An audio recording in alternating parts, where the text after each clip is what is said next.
Welcome to the City of Miami Commission meeting for May 28th, 2026. Thank you all for your advocacy. We are going to get our meeting started. I am joined today with my colleagues, Commissioner Ralph Rosado, Commissioner Escalona, Commissioner Pardo, and I understand that Commissioner Gabella is walking into the building now. We are also here with our Mayor, Eileen Higgins. We are going to start with recognitions. Today, we are recognizing the 60th anniversary of the Villagers. If you are here for that, please come forward. My colleague, Commissioner Rosado, has thought it necessary to recognize the Villagers on their 60th anniversary, and we are happy to do so as a city. Commissioner Rosado. Thank you. Thank you, Madam Chair. So I'm very pleased today to be joined here by the mayor and my colleagues to recognize the wonderful work done by the Villagers for the last 60 years. This is the original historic preservation organization in Miami-Dade County, and there you go. And over the years, they have helped to preserve or designate or restore almost 100 different buildings and landmarks through our community. They first started by trying to preserve and restore Douglas Entrance, which, although not located in the city of Miami, is right across from District 4. So it's something that I see every morning on my way to City Hall. And I'm just absolutely thrilled at the work that you all have done, the hundreds of volunteers, the tens of thousands of hours that you all have put in. In the city of Miami, you've helped to restore and preserve Vizcaya and the Miami Women's Club and a number of places that are really essential to the history and the architecture of Miami. So thank you all for your tremendous efforts. I know at least one of my colleagues, perhaps several, would like to say some remarks. First of all, of course, I want to thank you because even every day there's more and more pressure about retaining the character of our neighborhoods and the identity of our neighborhoods, and your work makes that possible. Your work brings it to life and keeps it with us and helps future generations appreciate where we come from. So thank you again, really from the heart. Your work is very valuable, and please keep doing it. And as one of the commissioners that has historic districts in my district, it is so important that we continue to preserve the beauty of what was. And while we are moving forward with development, it's good to see what was. Because in Miami, we have so few historic spaces. We're such a new city, and we don't have what you would see like in San Francisco or New York. And I love that we are starting to cultivate that history and that we could look upon structures and say, that was 100 years in the making. So thank you for all of the work that you do. May I make a statement? Is that fine?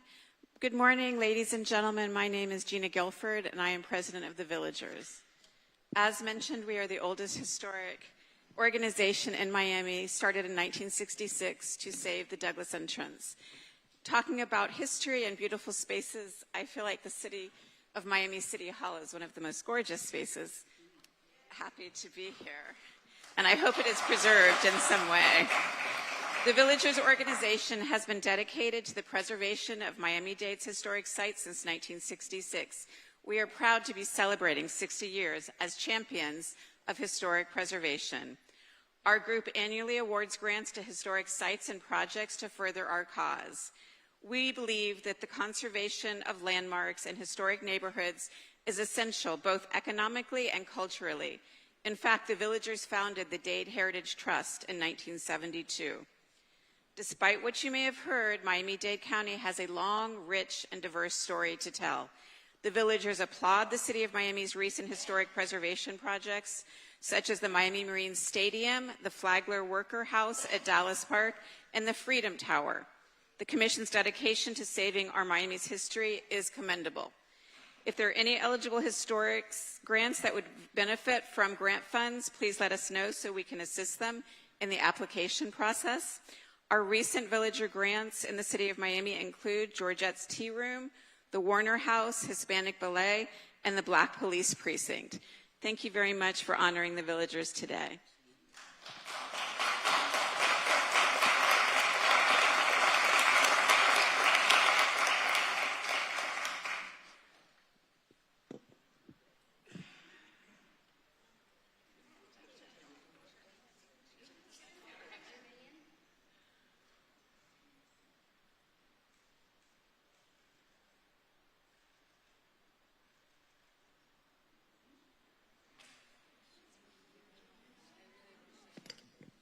Our next presentation is going to be done by Commissioner Gabella, who are recognizing some special people from his district.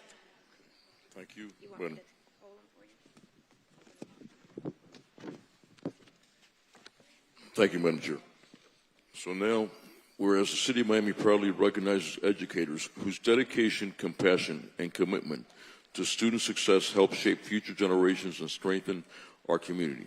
And whereas Lourdes de Almagro has devoted more than 3 decades to the field of education, beginning her career at Kensington Park Elementary School, working with pre-kindergarten students with learning disabilities, and continuing her service as a dedicated first-grade teacher. And whereas throughout her career, Lourdes de Almagro has demonstrated extraordinary patience, professionalism, and care in supporting students of all abilities, helping young learners build foundational academic skills while fostering confidence, curiosity, and a lifelong love of learning. And whereas her commitment to education has extended far beyond the classroom through her continued involvement in school activities, events, and programs that enrich the experience of students, families, and colleagues alike. And whereas the lasting impact of Lourdes de Almagro's kindness, leadership, and unwavering dedication will continue to be felt through the countless students, educators, and families whose lives she has touched throughout her distinguished career. Now, therefore, Mayor Eileen Higgins, Mayor and Commissioner Miguel Gabella, do hereby recognize and honor Lourdes de Almagro for her exceptional service, dedication to education, and lasting contributions to the students and families of our community, and extend best wishes upon her retirement after an extraordinary career in public education. Thank you, Ms. Almagro.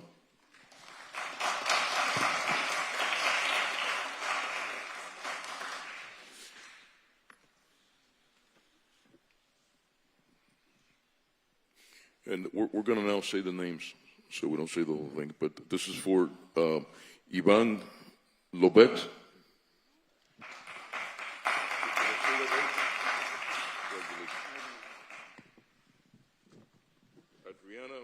Adriana Ramirez.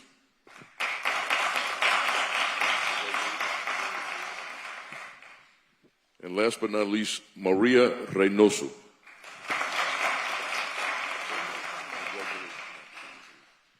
You guys want to say a couple of words? Thank you. We want to thank all of our teachers, because without dedicated teachers who give of themselves, none of us would be here today. I'm still in touch with some of my teachers who particularly gave me a love of reading and to be curious, and it's not an easy job because you deal with the little ones, then you deal with the kids in middle school going through puberty, and then you have high schoolers who know everything, but you never give up.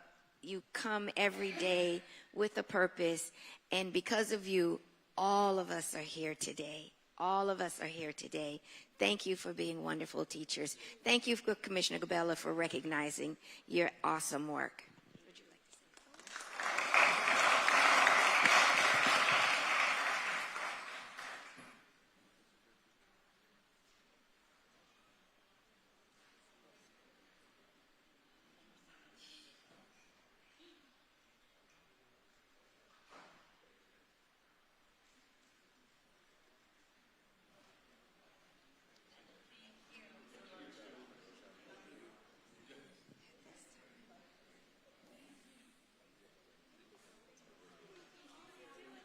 At this time, we are going to have Bishop George Sand lead us in prayer.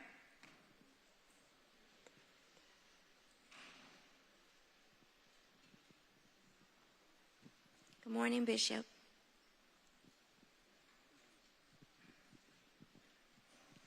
Let's bow our heads, please. Stand. Proverbs 3:5-6 says, "Trust in the Lord with all your heart and lean not on your own understanding. In all your ways submit to him, and he will make your path straight." Lord, we pray that you will guide us as we make decisions today. Help us to trust in your wisdom and seek your direction. Grant us insight and vision into the future as we make decisions today. Help us to consider the long-term impacts of our choices and lead us towards sustainable, positive outcomes. We pray that you will help us work together in peace and unity. May our words be gentle, our hearts open, and our spirits aligned. Bring a sense of calm and understanding into this space, and may it foster collaboration and mutual respect. Guide our thoughts and our words so that we can contribute to discussions in meaningful and productive ways. May we be led by wisdom and discernment, and may every choice we make lead to a positive outcome. And above all, let us conduct ourselves in decency and in order, in accordance to your holy will. This we pray in the name of God the Most High. Amen. Amen. Commissioner Escalona, would you please lead us in the Pledge of Allegiance? To the flag of the United States of America, and to the republic for which it stands, one nation, under God, indivisible, with liberty and justice for all.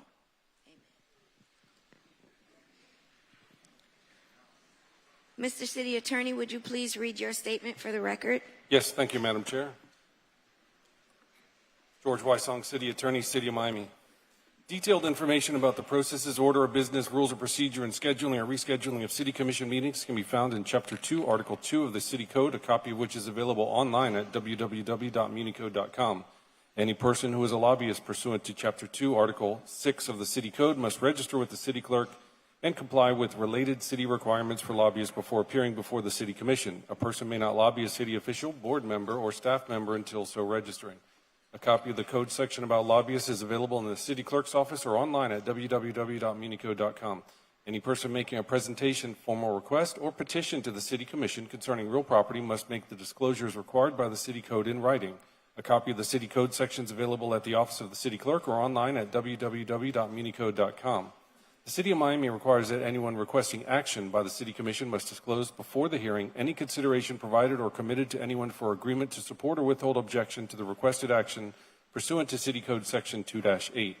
Any documents offered to the City Commission that have not been provided 7 days before the meeting as part of the agenda materials will be entered into the record as at the City Commission's discretion.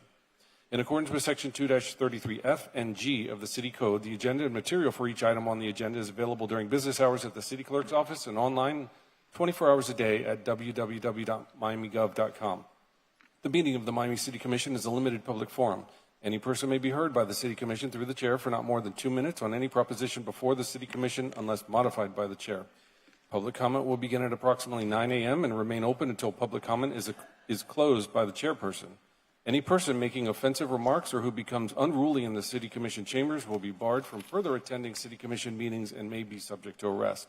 No clapping, applauding, heckling, or verbal outbursts in support or opposition to a speaker or his or her remarks shall be permitted. No signs or placards shall be allowed in the Commission chambers.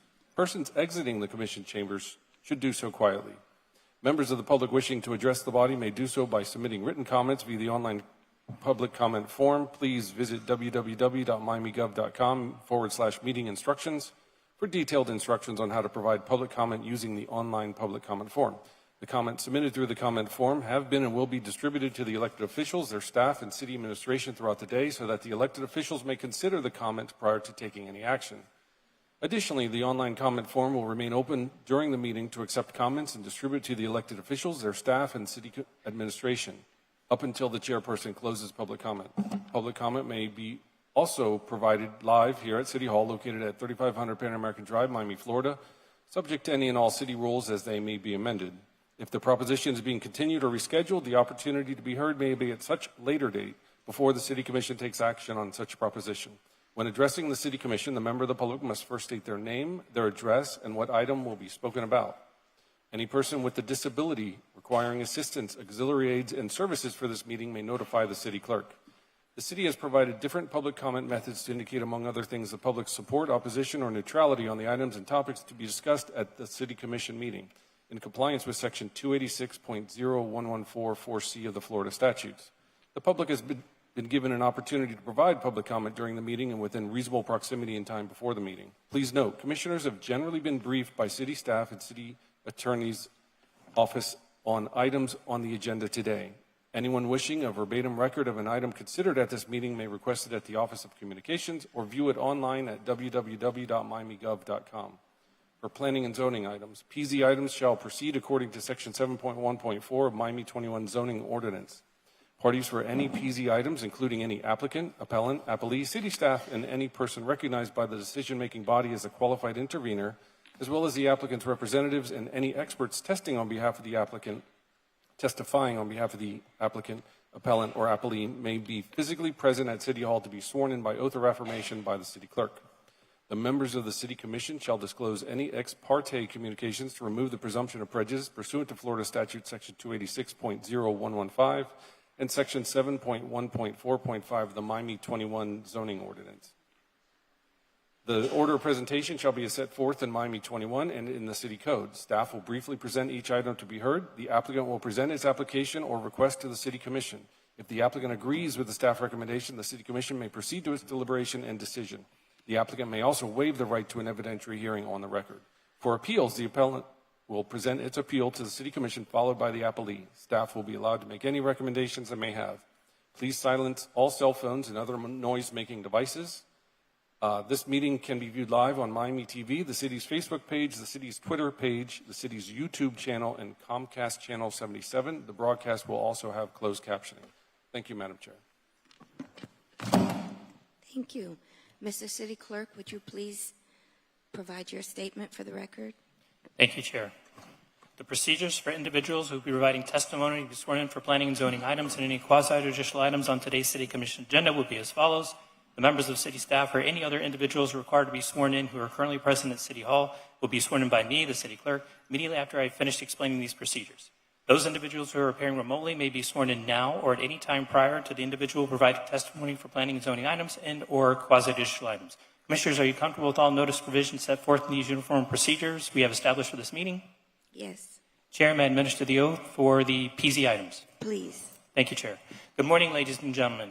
If we be speaking on any of today's planning and zoning items, those are the PZ items. May I please have you stand and raise your right hand?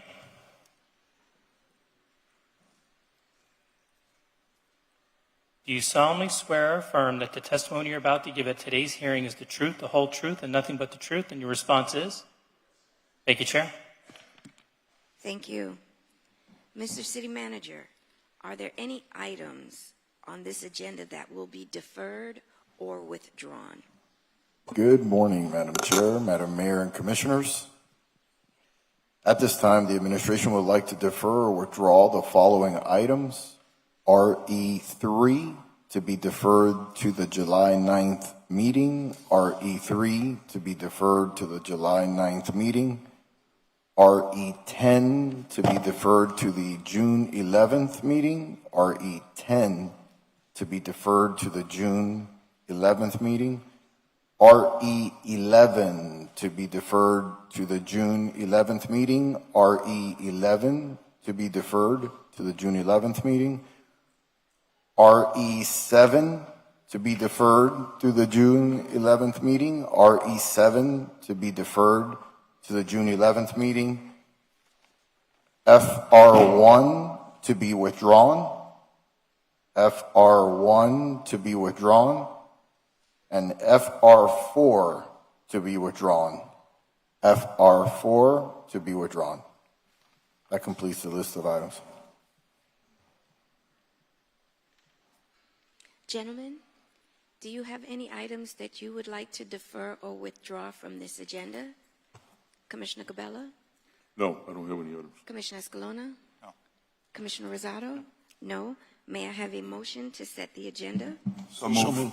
So moved. I have a motion and a second. All in favor? Aye. Aye. And my apologies, Chair, if I may.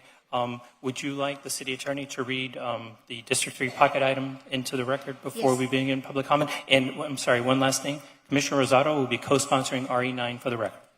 Thank you. Yes, Mr. City Attorney, would you please read the title of the pocket item? Yes, Madam Chair, thank you. A resolution of the Miami City Commission with attachment authorizing the city manager to negotiate and execute a revocable license agreement in a form acceptable to the city attorney between the City of Miami and Extra Credit, Inc., a foreign for-profit corporation, whereby the city grants user temporary access rights to use the city-owned lots located at 939 Southwest 8th Street, 955 Southwest 8th Street, and 965 Southwest 8th Street, Miami, Florida, 33130, as more particularly described in Exhibit A, attached and incorporated, collectively properties, for the sole purpose of hosting a marketing and promotional soccer event with terms and conditions as set forth in the agreement, further authorizing the city manager to negotiate and execute all necessary documents, including but not limited to amendments and modifications to said agreement, all in a form acceptable to the city attorney. Thank you. Thank you. At this time, if there's anyone that would like to speak on behalf of any item that is before us, please come forward.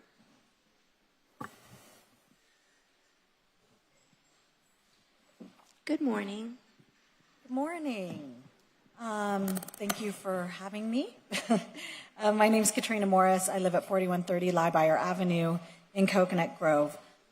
Firstly, I support PH 1, 2, 3, and 4, and RE 8. These are the sorts of public goods that enrich city life and strengthen the fabric of our community. Thank you.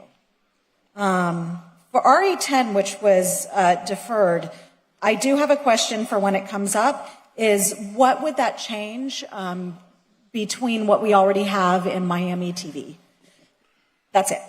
On PZ3, I was surprised to see the city manager request to what amounts the nullification of the carve-out of NCDs from the proposed TDD legislation, which was passed unanimously at commission. As it is, the pace of development is out of control. We are being gobbled up by concrete. We have a waste crisis, a dwindling aquifer, and frequent flooding and pollution from runoff already. We're asking for $450 million in a bond to fix infrastructure that we've deferred over and over and over again. If we're building at this pace and we can't pay for what we already have, why is more building, more density, the prescription, especially considering that the COVID boom is over? We're growing at less than 1% per year now. So I don't understand. I would love to hear the rationale as to why the pace of building needs to be at such a breakneck speed when we have blown away a normal pace already over the past 10 years. So it seems to me like right now would be a great time to take stock. Thank you. Good morning. Good morning, Madam Chair, Commissioners. My name is Mel Meinhardt, and I come to you today as the volunteer chairman of Friends of the Commodore Trail.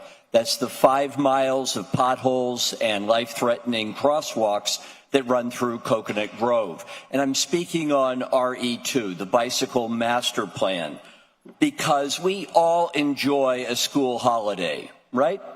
And why? I personally enjoy the school holidays because of so little traffic on the roadways. We all see that, right? In the summer, on holidays, you can just get around town. Friends of the Commodore Trail is the sponsor of Bike to School Day. And I want to tell you that when we have Bike to School Days, the traffic to our schools goes down 25%. That's enormous.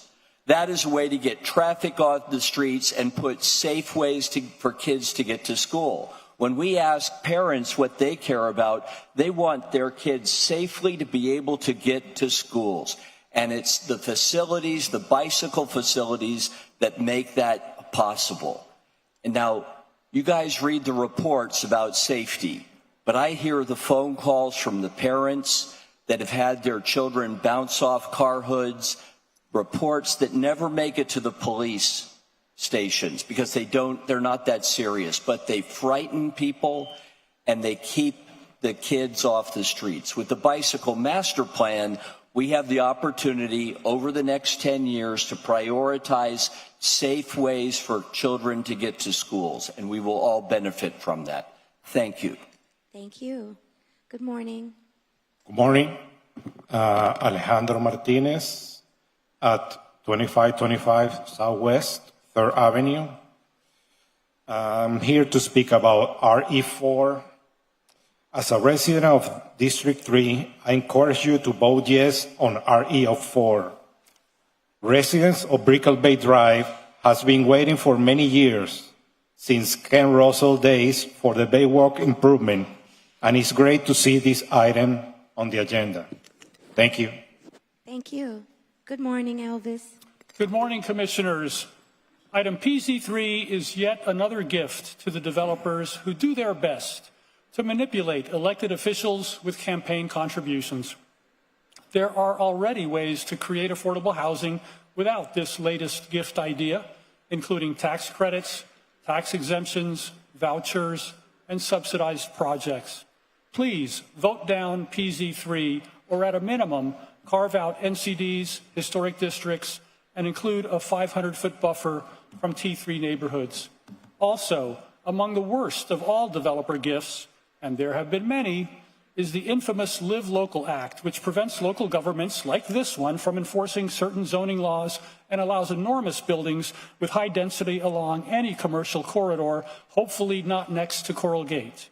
It is among the worst laws ever passed by the state of Florida. 25 cities across the state have joined a lawsuit to stop the Live Local Act. It only costs $20,000 to join the lawsuit. Please join that lawsuit. Lastly, could everyone here in opposition to PZ3 as proposed and in favor of joining the lawsuit against the Live Local Act, please raise your hand and be recognized. Thank you, everyone. Thank you, Commissioners. Thank you, Mr. Manager. Good morning, Commissioners. Reynold Martin from the working class community of Coconut Grove. Many of us would be here besides myself, but like I say, we are a working class community of people that have come from the Bahamas like myself and have been here since the late 1800s. But we love what you did at your last meeting when you carved out the NCD so that we won't be bombarded with all the development. You know, one man's treasure is another man's junk. It may look like junk to you, but the area over there is our homes that we enjoy, and we'd love for you to leave it like it is. Commissioner Pardo, thank you for your effort for us to preserve our home. And Commissioners, you heard our passion. You voted unanimously to carve us out. Do so again. We thank you. Thank you. Good morning. Good morning, Commissioners and Madam Mayor. Andy Parrish, 3940 Main Highway.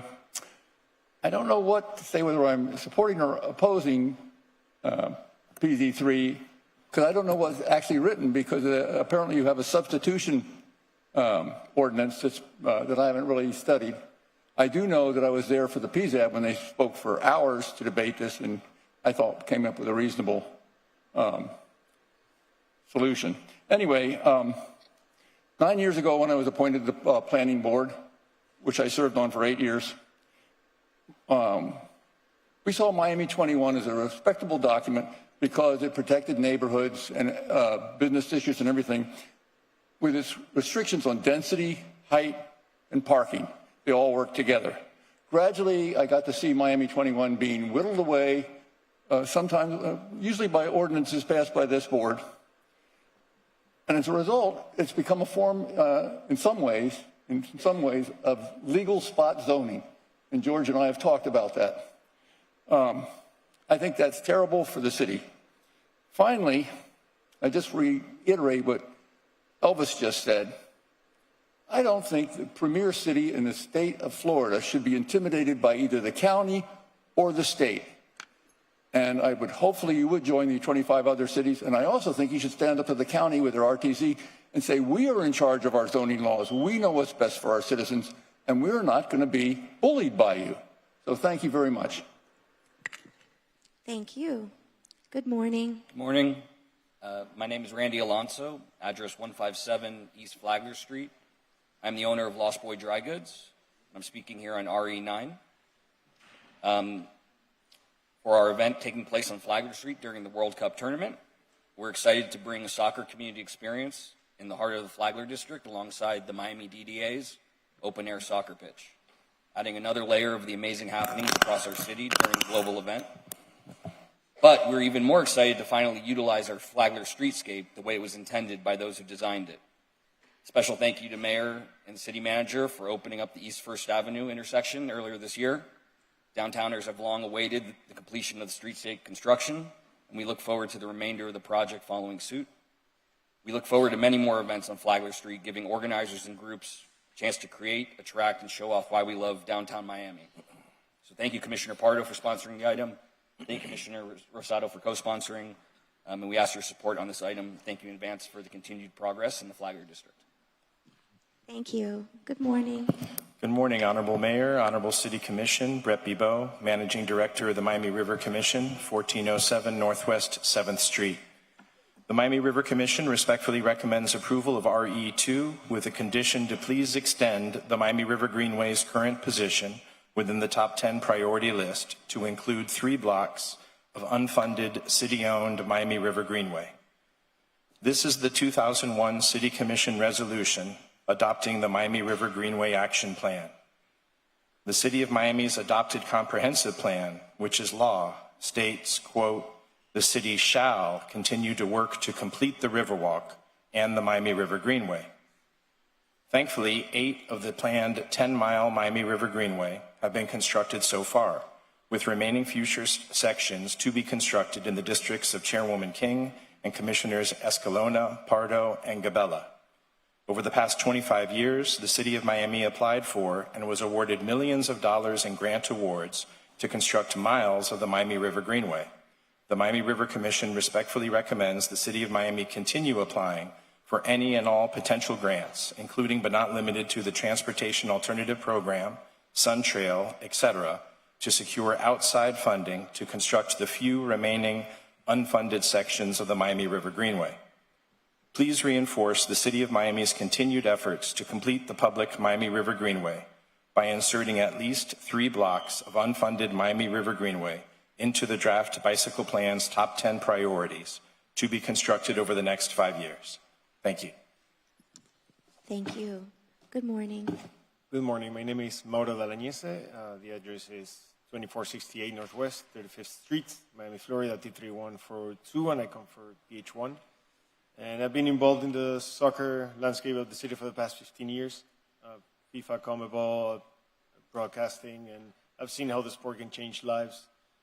The sport is growing very fast in the city, very, very fast, but it's not affordable anymore. And it's not the way it should be, really.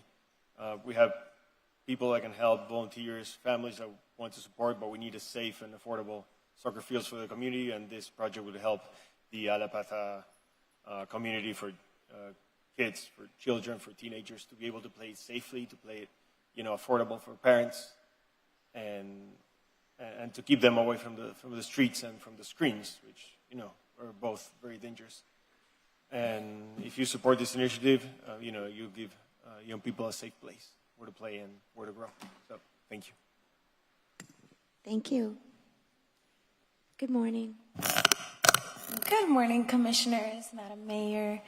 My name is Rebecca Jauregui on behalf of PH1, and I'm here today to ask you to activate the municipal property at 850 Northwest 23rd Street in Alapata. With the 2026 World Cup coming to Miami, whoop whoop, next month, we have a historic window to transform this abandoned lot into a structured soccer field for our youth, families, and neighborhood. There is much more than just an athletic facility in this. It's a multi-layered investment. First, for public safety, it regulates and replaces what is a neglected and high vandalism place with a safe, supervised outlet that teaches our kids discipline and teamwork. Second, for our local businesses, weekend leagues, they bring a lot of hundreds of people walking around hungry, right, in our neighborhood. So they're going to go to their local cafeteria, to a family-owned shop to eat something. And lastly, for our youth's future. For kids and young people, this field is a pipeline to college scouts and athletic scholarships and mentorships. Our local coaches, nonprofits, and neighbors have already volunteered their time to clear truckloads of debris from this site. We are providing the vision, the heart, and the hands-on labor. We just need the city to partner with us. Therefore, we respectfully urge you to approve this request today, and thank you so much for your time. Thank you. Good morning. Yes. Good morning. My name is Jacqueline Wells, and I'm a resident of Town Park Plaza South in Overtown. I've lived there for 6 years, and I'm here today because of the conditions many residents are living with and have become unacceptable. Residents throughout our community have been dealing with ongoing leaks, water damage, and mold inside our homes. When it rains, many of us worry about what's going to happen inside of our apartment. This all stems from public funding, roofing renovation project that was supposed to have improved living conditions for the residents. Instead, many families are still living with the consequences of work that was never properly completed. We've seen temporary fixes, but the problem continues to come back in even a bigger way. Efforts were made to address this problem directly with HA Construction Corporation and the roofing subcontractor, A1 Duran Roofing, after repeated requests for repairs. The community was left with no choice but to file a lawsuit to hold the contractor and the subcontractor accountable and push for a just and fair resolution that residents deserve. Many of these roofs are so bad they need to be replaced. Hurricane season is here, and families should not have to fear what will happen every time it rains. This is our home. We need the contractor and the subcontractor to properly complete the job so the residents can move forward without continuing leaks and damage in their homes. We are asking for help from anyone who might be able to accomplish our goal. Thank you for your time. Thank you. Is there anyone else here that would like to speak on what she just talked about? That item is not on our agenda, but I was not going to interrupt her because she's a senior and she's earned the right to come here. Ma'am, I will have staff reach out to you for the issue that you described that sits squarely with the Southeast Overtown Park West CRA. They are having a meeting today, but I'm going to have my staff come and get your information so that they can speak to you about all of the concerns that you just raised. Okay? Thank you for your advocacy and thank you for coming. If my staff can hear me, please come to chambers. Good morning. Good morning. My name is Henrietta Schwartz, 2627 South Bayshore Drive. I'm speaking on PZ3 and RE2. Please assess what is broken before approving more density. We do not need more height. We do not need more traffic, nor do we need a strain on our already groaning infrastructure. Broken roads, endless construction, lack of enforcement, these are not public benefits. These are warning signs of a broken city, one that doesn't care about the people who already live here. Our natural environment is the very thing that lures people here. Biscayne Bay behind you cannot breathe. There are too many motorboats, and almost every manatee wears scars on their back from their propellers. In healthy cities, they don't destroy specimen canopy trees that provide us with shade and help mitigate flooding. They do everything in their power to preserve these trees from being slaughtered by developers, and the city, by the way. Meanwhile, we are bombarded with wellness messaging while residents navigate sidewalks closed for years. Has anyone here ever heard of pedestrian sheds? Every rule seems to bend for one customer, developers. Residents voted for you because you promised to end corruption. The appearance of impropriety can be just as damaging as the impropriety itself, Madam Mayor. Cute social media videos cannot erase the public perception that something stinks here. We entrusted you with our glorious city, yet residents keep watching one bad decision follow another with even more on the horizon. Stop moving the goalposts. Please listen to what residents are saying loudly and often. The system is broken. Exclude NCDs and historic districts from the worst of pernicious overdevelopment and vote yes on RE2. Thank you. Good morning. Good morning, everyone. My name is Caroline Orlando, and I'm at 2575 South Bay Shore Drive. And I wanted to speak about PC3, which you just did very eloquently. So I just want to make a couple of brief points. One is there was new language that I saw yesterday in a memo from you. I just think it shouldn't, I thought this item would be pushed over because if public comment statements can't be put in for 7 or 10 days before, why should new language be introduced that I'm not a real estate attorney, I can't parse it, I have no idea. There's a sentence in there, I have no idea what it means. Another thing is that it's called the Affordable Housing Unit Resolution, and this is sort of a mockery of affordable housing because all it's doing is, it's like a shell game. You take away units from an approved affordable housing project and allow it to be given to a development where there is absolutely no requirement, no minimum, no nothing that there be affordable housing. So I don't understand that. It also increases density, which a lot of people have spoken on. We don't need more density in a lot of these places here in this city. I also want to just say I urge you to oppose the Live Local Act also. And then on RE3, the safety bond of $450 million, I have yet to see a breakdown of the spending, and maybe I just haven't looked close enough.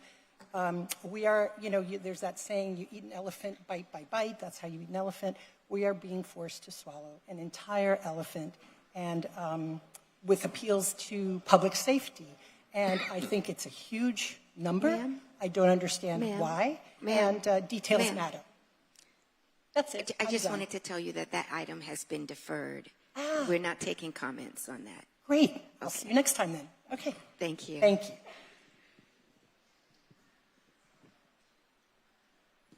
Good morning. Good morning.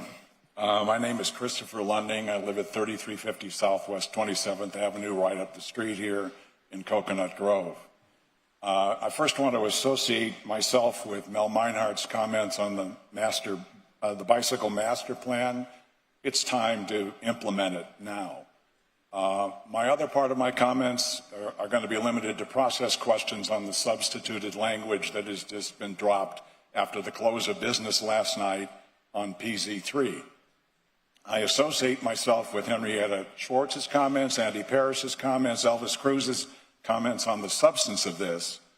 On the process, having substitutions drop after the close of business on the evening before legislation is to be voted on is the very opposite of representative democracy. This happens again and again. It happened going from 5 stories to 8 stories in Coconut Grove under prior administration. None of you were involved. There's now a lawsuit going on about that, which is likely to succeed because of the process errors involved. Don't repeat them here. Don't consider this substituted bill if you wish to do so now. Defer the matter. Think about it. I read it over breakfast this morning. It is not well-drafted legislation. I'm sorry, Mr. City Attorney.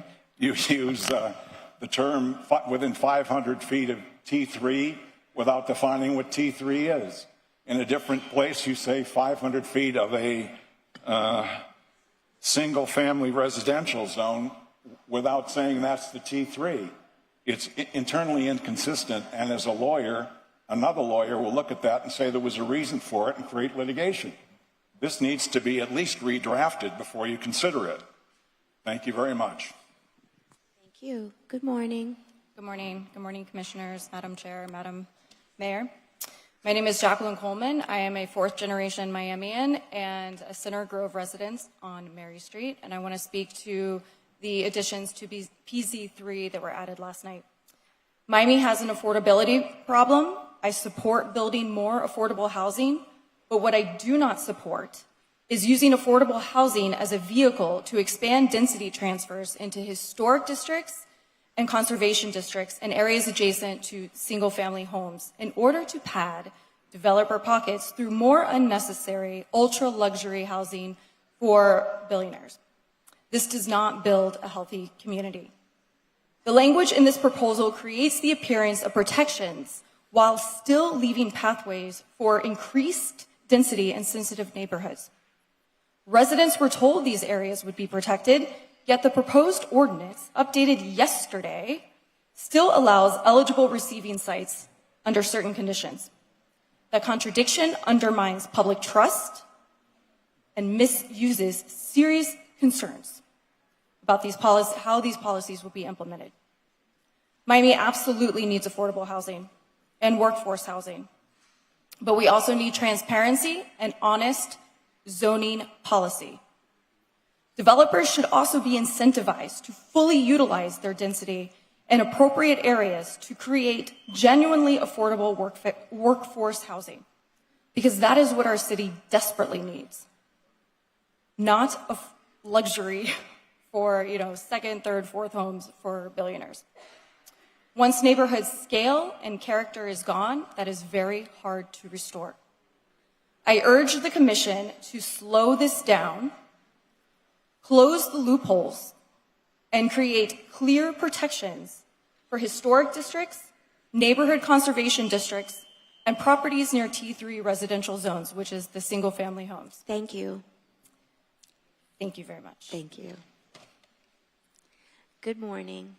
Good morning, esteemed selected officials. My name is Andrea Marsh, and I'm here to speak on behalf of PH1. I work with students every day. I see a decline in mental health every day. I see the struggle of the children every day. We have increasing stress, anxiety, depression, emotional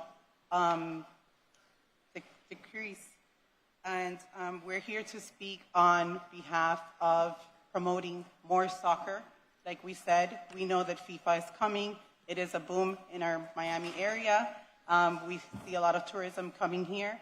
And we would also like for our children in our community to be able to use this benefit and this boom for their own benefit, knowing that sports and physical activity is beneficial to all our children, our students, our community. It can help not only emotionally, but mentally. So we are asking if you can please consider this project not just as a recreational, but more as an investment into our next generation. Thank you. Thank you. Good morning. Good morning. My name is Geraldine Ordonez. I am a resident in District 4. Thank you very much, Commissioner Rosado. I am here to ask for your support for RE2, the proposed bike master plan, and it be approved today. I want to thank Commissioner Rosado for his support on the item. As a resident of District 4, I am deeply appreciative of your leadership. This plan has already been scaled into something practical and achievable. Protected bike lanes mean safer roads, less traffic, healthier residents, and stronger local businesses, less cars on the road, and better connectivity to our public transport, which is something that we're all fighting for. Miami has the climate, it has the flat landscape, it has the potential to become a truly bicycle-friendly city, but plans on paper do not save lives. Please approve this plan and move from discussion to action. Thank you for your time. Thank you. Good morning. Good morning. Elisa Margulies. I live in Rice Street in Center Grove. Regarding PZ3, For weeks, residents were assured that the conservation and historic districts would be excluded from the transfer of density program.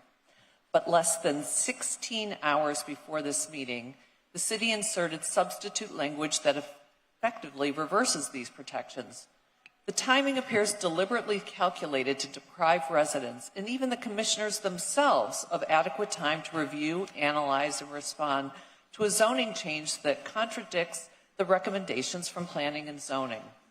Was this last-minute release so the public would have to spend the night deciphering legal language, which is mumbo-jumbo to us, for a vote that impacts the scale and character of our neighborhoods? If NCD residents don't want this, ask yourselves, who with more clout does? Regarding RE2, since developers have hijacked our sidewalks and density keeps doubling, we need the bike master plan approved so we can get from here to there safer and faster than by car. Thank you. Thank you. Good morning. Good morning. Gary Ressler with offices at 169 East Flagler Street. Good morning, Madam Chair, Commissioners, Madam Mayor.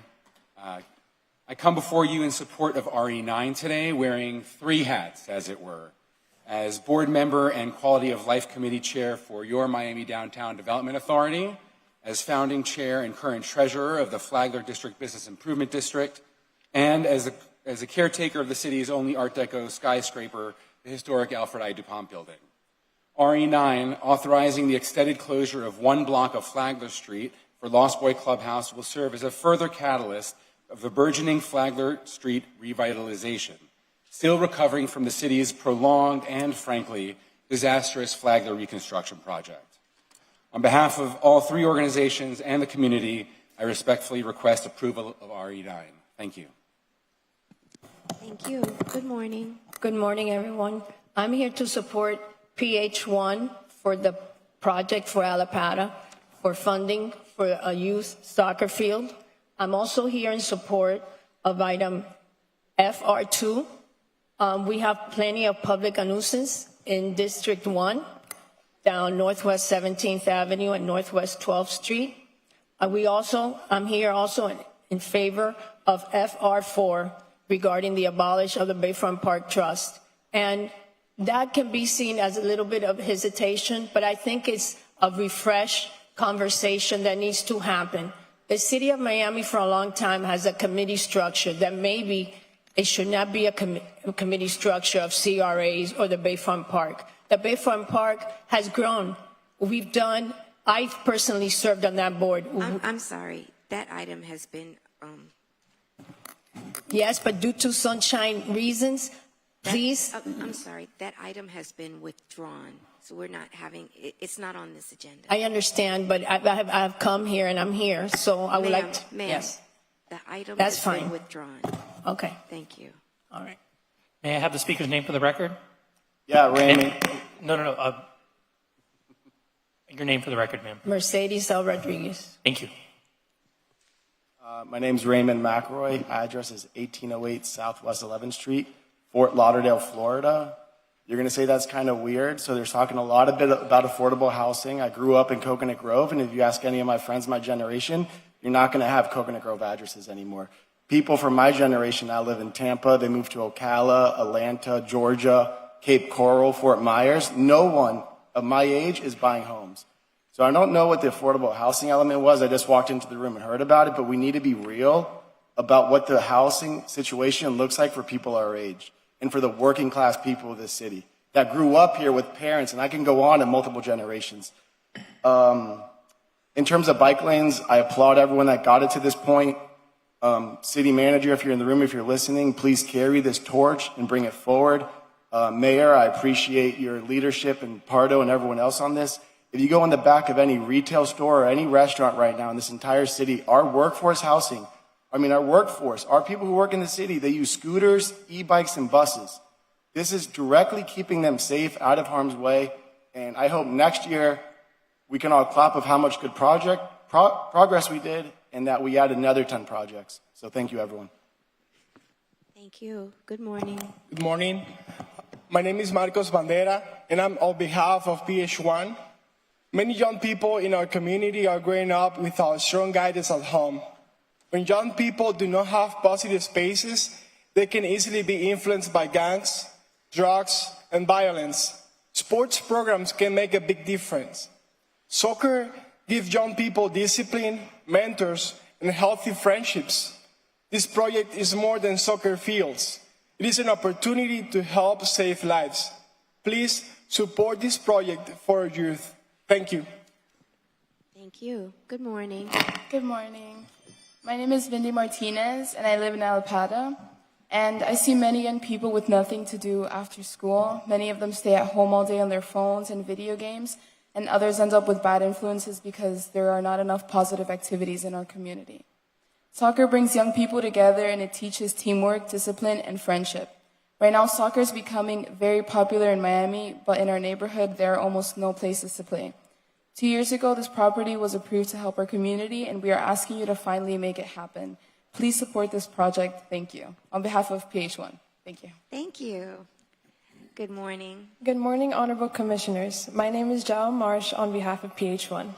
2 years ago, this commission approved the use of this property to help the Alapata community. Today, we're asking you to help us finally bring this vision to life. We do not want this property to stay empty while our young people struggle without safe places to play and grow. We want to see this place filled with children, families, hope, and community life. Alapata is not asking for charity, we're asking for opportunity. Please help us create a safer and healthier future for our children and youth. Thank you very much. Thank you. I love that the youth is here advocating for their community. It is absolutely the new localism. Thank you. Good morning. Good morning. My name is Elisa Aguila on behalf of PH1. Good morning, Honorable Commissioners. I am a mother from Alapata, and every day I worry about my children. There are very few safe places for kids to play in our neighborhood. Many children end up playing soccer in the streets close to traffic and danger. 2 years ago, this commission approved the use of a vacant property to help our community, but for some reasons we still do not understand, the property has not been opened yet. Today, Commissioner Miguel Angel Gabela is bringing a proposal to finally make it useful for our children and youth by creating 2 soccer fields. We're not asking for luxury, we are asking for opportunity. Sports keep children active, healthy, and away from gangs, drugs, and violence. Please help us give our children a safe place to play and grow. Thank you. Thank you. Good morning. Good morning, Commissioners. I came here today to discuss PH1, and my name is Armani Alcantara. I'm one of the youth that would like to be able to play in that field. Many young people want to do good things, but sometimes there are not a lot of opportunities. I've seen kids start playing soccer in streets or parks, but parks are getting full, and later get involved in drugs and gangs because there was no safe place for them to play. When young people have no purpose, the streets give them one. That's why these soccer fields are important. But this project is not only about the soccer fields or any about sports. It's about changing the future and changing their lives. Please help us open the property and give young people a better future. Thank you. Thank you. Hello, greetings. Good morning. Hi. I am Amy Herzig. Hello, Mayor. Hello, Commissioner Pardo. Everybody. I'm standing here in front of you, which are a political system. And in my eyes, in my feeling, I live at 3564 Linden Lane on the corner of Kumquat and Coconut Grove. And what I've witnessed and what I've experienced is extreme of what's happened in my neighborhood. And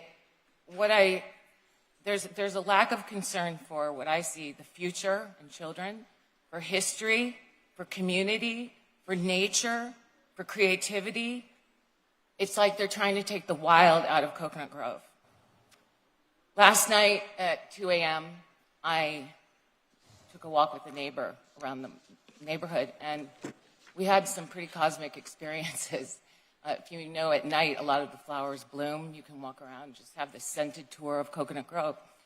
And we saw 2 coyotes. At first, we were like, what are those? And then we saw it was coyotes. And coyotes represent the trickster energy I thought that's interesting how Peter Tosh called politics polytricks and a shit stem, excuse my language. But I'm here to remind you that we're not just a political system. We are an ecosystem. We are an ecosystem. Wake up, everybody. We're not going to survive unless we start embracing that. I'm watching what's going on around me. It's insane. It lacks a voice of reason.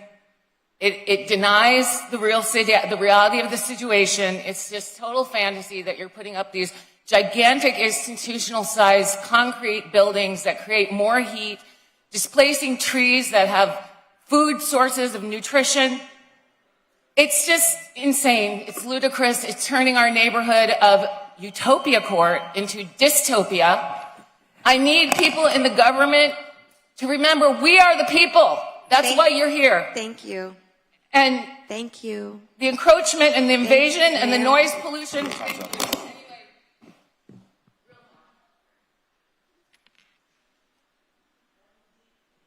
Good morning. Good morning. My name is Noel Cleland. I live at 5990 Southwest 50th Street, and I'm here in support of RE2. I just wanted to go ahead and state the obvious. Miami-Dade County and the city of Miami are in an unprecedented growth, and along with that comes an unprecedented level of traffic.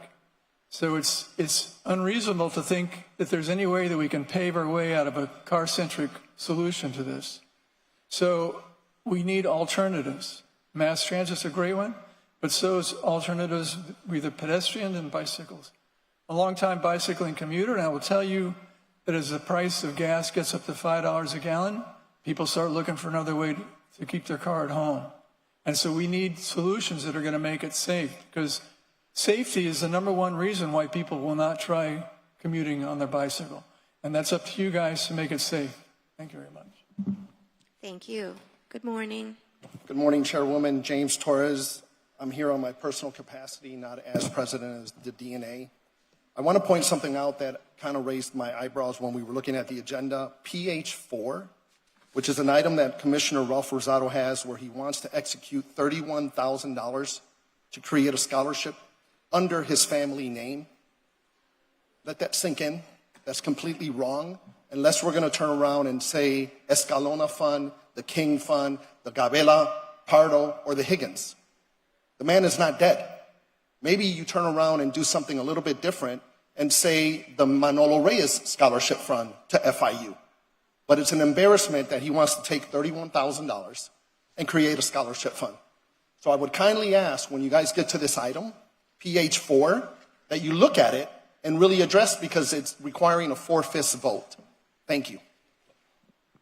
Thank you. Good morning. Good morning. Good morning, Chairwoman, Governor, Commissioners. Good morning, Madam Mayor. I am today wearing my helmet because I got to ride my bike here today. I'm here 2150 Coral Way, Castillo Santos, Executive Director of Transit Alliance Miami. And I'm here today in support of RE2 to ask you to please vote yes, and let's get this plan in. The only reason why I was able to bike to City Hall today is because there is a bike path that connects me to City Hall. Now let's take that further into the rest of Miami. We have 12 priority projects that are going to connect us, that are going to take us further, and finally give us a clear vision of what the City of Miami can achieve in terms of mobility and connectivity to save lives, to save time, and to save money for our residents. So thank you, Commissioner Pardo and Commissioner Rosado, for sponsoring this item, and we hope we can bring it through finally today. Thank you. Thank you. Good morning. Good morning. My name is Lurian Lobo, and I'm here on behalf of PH1. I actually live near this abandoned property. When places stay empty for years, the community feels forgotten. Vacant places attract problems instead of families. But when children are playing, families come together and communities become safer. These soccer fields can bring life, hope, and safety to our neighborhood. Please help transform this property into something positive for Allapattah. Thank you.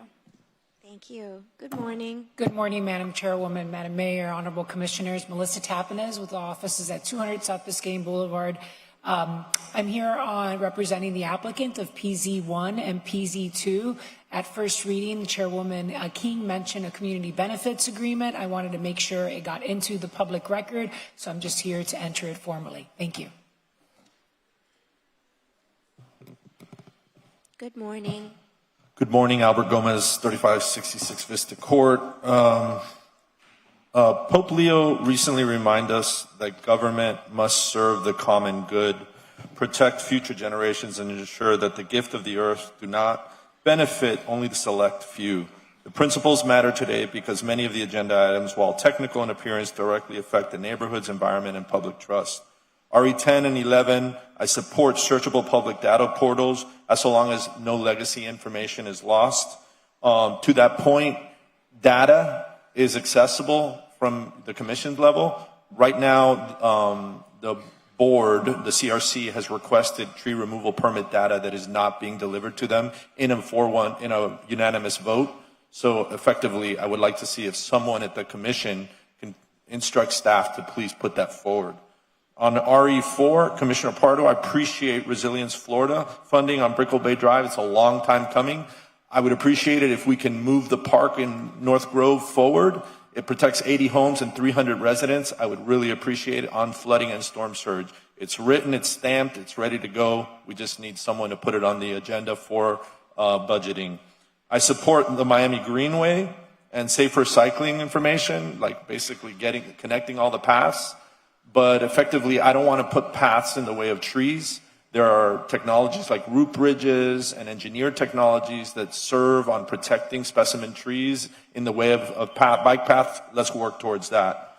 PH3, affordable housing. I just want to point out that SG Little Havana, when you look it up and you look at the back end company that owns it in Tallahassee, it's actually a foreign national company. It's a foreign for-profit company. So we're going to give $4 million for a for-profit foreign country. We should look into that. PH4 on the scholarship thing, I've given $250,000 to the FIU Foundation. And I can tell you right now, we need to do better than that. He can do better. I know he can. And then just thank you very, very much for attending and supporting the Biscayne Bay Marine Health Summit. You care about the Bay and you show it. Thank you. Good morning. Good morning, Chairwoman, Commissioner, and Mayor. My name is Pedro Aquino. I'm here to support PH1. I have not only served the Allapattah community for a long time, I was also born in the Allapattah. I have seen sports change lives, and I wish that this was been available for me when I was growing up. I've seen sports help young people and not only stay active, but focus and stay out of trouble and be in a positive matter. I have been here 2 years ago in front of you where this community have given us this abandoned property to help our community. But here I stand before you today and nothing has been done. It's still empty. And we're not only here bringing you a problem, we're bringing you a solution to the young community. And we ask you to please help us in this matter. Thank you for your time. I appreciate it. Thank you. Good morning. Good morning, Chairwoman. Chaplain Stanley Young, Freedom Prison and Jail Ministry. Young son hero that is on the streets of Miami talking to and engaging 500 Northwest 2nd Avenue, Miami, Florida. I assist inmates coming out of prisons and jails here in Miami to try to help and assist them going in the right direction so they won't go back to crime. But there's still the same problem. There's not enough affordable housing. I'm a little surprised to hear about some of these developers, but we hope that you will work that out and work out this problem with affordable housing here in Miami-Dade County. I'm for PH3. We just need housing. We need housing. It's clogging up the entire system. We can't get people on the street in the shelters because the shelters are too full. Shelters too full because the people in the shelters can't leave because there's no affordable housing.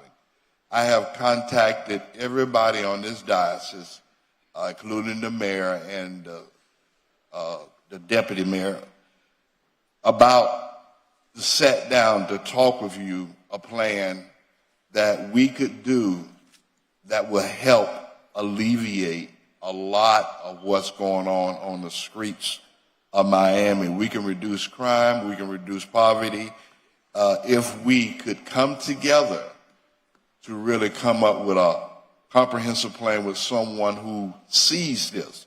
Every week, I go on the streets of Miami and talk to the citizens that cannot come down here and voice their opinions concerning their plight in life. There was once teachers, there was once city workers. That I've talked to so many people in our community. Thank you. God bless you for what you're doing. Thank you. Is there anyone else that would like to speak on behalf of any of the items before us today? Seeing none, public comment period is now closed.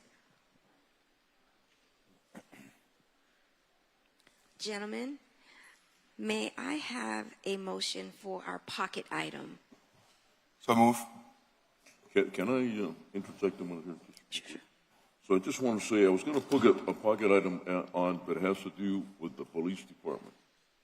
But if you guys don't allow me today, it's okay. I'll put it on as a thing on the whole thing. I see that the chief is not here. There was an incident that happened. Okay, that's disgrace to the police department. Okay, and I talked to you about it, sir, Mr. City Manager, and you know what I'm talking about. But since I don't see the police chief here, that's okay. Today is fine. Maybe he got word that I was going to do this, maybe not. But this is going to come to a head, and we are going to talk about it. I just want you to know. Okay, so if you guys don't want to put it on for today, as a matter of fact, he's not here. Nobody's here from the police department, oddly enough. So, you know what? I'm done. I'm good. I didn't realize that there was nobody here. There he is. Oh, he is here. Okay. May I proceed, or should I go through the order? Let's address this pocket item, because I don't know. So I have a motion for the pocket item. I had a motion. I need a second. Second. All in favor? Aye. Aye. Motion carries unanimously. Okay. Commissioner Gabella. Yes, sir. Yes, ma'am. Do you want us Thank to you. run through the agenda and No, pick that up as a discussion mine's item? real brief. I just got to ask the chief a couple of questions. Okay. Chief, last week there was a something leaked to a person that I'm not even going to name because I'm not going to give him any more fame. That he always shows up here, but I'm not going to do that. And he spoke a couple of things that were, kind of odd. And the only way that person could have known to go get those public records is through a leak through your department, because it's an ongoing investigation, right? It's an ongoing investigation. Now, I'm not going to sit here and talk about, go into detail, but I want you to know, okay, this is a disgrace, okay, what's going on here, that this information was leaked, and then they ran it, and then they edited the situation, and we're talking about a gentleman here that is now, you know what's going on with this gentleman, because I think you know that he was right now he's been relieved of duty because he was trying out to be my sergeant of arms, okay, and now he's being punished, I think, because he had an accident, okay. Let me put it that way. He had an accident, and anybody that would have had this accident, it was a tree, and there wouldn't have been a problem. But since the gentleman is associated with my name, now they want to harm him. They want to harm him. And this gentleman, okay, before he came to try out to be my sergeant of arms, okay, which he wasn't yet, he was in the SIS unit. You don't get to be in the SIS unit unless you put your life on the line, or you or somebody saw him special, something special about that kid. He's 30 years old. Okay, he's busted people selling drugs to our kids and poisoning our youth. He's arrested prostitution rings and human trafficking. And I think that, he was 6 years on the job. And just to be clear to our men in blue, because I'm going to tell you something, the police department, fire, I can't let this go by. I can't let this go by, and I was quiet, but I can't let it go by because they're persecuting this kid, and the only reason they're doing this is to get to me, okay, and he shouldn't have my political problems. He shouldn't have my political problems. This kid has gone out there and arrested, again, drug dealers, prostitution rings, and they criticized him because he had a tattoo. They called him a thug. When half of our military our men and women are serving with honor that have tattoos, and who cares if you have a tattoo? Who cares, okay? They're keeping us safe at night. When we sleep at night, they keep us safe. And this kid is being run through the ground now because of my political problems that I have here. Okay, and this was a leak from your department. Somebody did this from your department because the general public doesn't even know about this because right now it's under investigation. So that's a breach. That's a breach right there. When somebody is under investigation, you're not supposed to talk about it. I'd like for you to find out where that leak came from. Okay, because this is very unprofessional. This is very unprofessional what they're doing to that kid and the way they're in the story. And by the way, for the record, I wasn't even there. Okay, because Channel 7 made it look like I was there. The night of the accident, or whenever it is he had the accident, wasn't there. Miguel Angel Gavera was not in that truck, so it has nothing to do with me. Okay, that's number one. But they're doing it because this kid, again, okay, is associated with me. He was going to be my sergeant at arms, and they started talking a lot of malarkey, to not say another word here, a bunch of malarkey about the kid, that he has tattoos, that he's a thug, that he's this, but they don't see that kid has a daughter, okay, and he had a second job while he was trying out to maintain his daughter, okay, and they don't understand that he's got a mom and he's got a father. His father is in law enforcement. Half of his family, they're either firefighters or law enforcement. His brother is TSA, okay, and I got a file here of people that have had accidents in the department here in the city of Miami that are commanders, 50 and 60-year-olds that have had this kind of thing, and they've been brought back to the force. But I'm not going to mention their name because I'm not out to get them, sir. I'm not out to get them. What I am out to get is, yes, if he did something that, wasn't right, I understand, reprimand him, do whatever you want to do. But not this that you guys are attempting to do. Not this, because then I'm going to talk about what's in here. I'm going to talk about what's in here. And what happened about 4 years ago, that some people, there was an accident with two commanders. They were kicked out of the force by the previous chief, and you brought them back. And they did far worse than what this kid is accused of be doing. So I want a thorough investigation, sir, with all due respect, of this matter here, who leaked it and what's going on. Thank you very much. Thank you.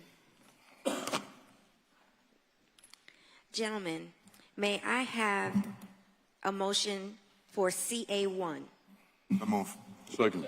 All in favor? Aye. Aye. Gentlemen, are there any items from the PH items that you would like to pull for discussion?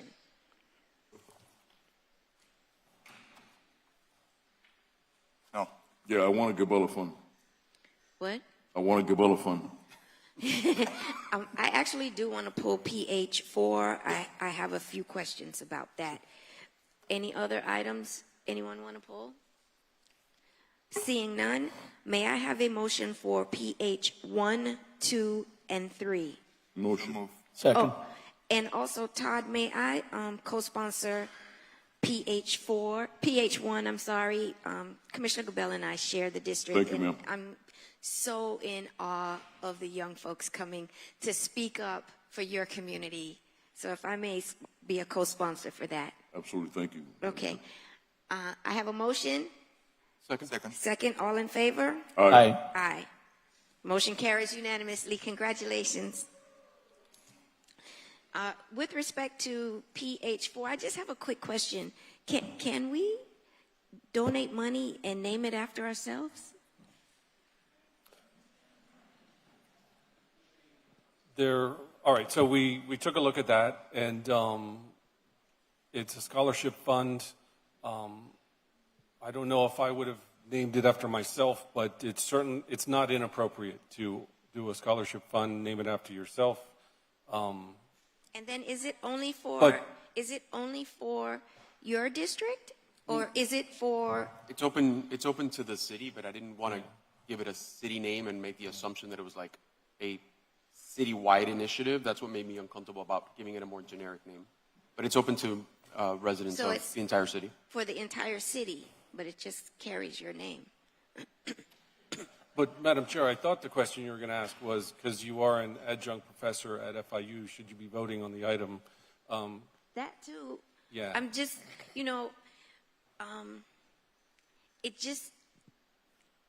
it seems as if we would be opening ourselves up to,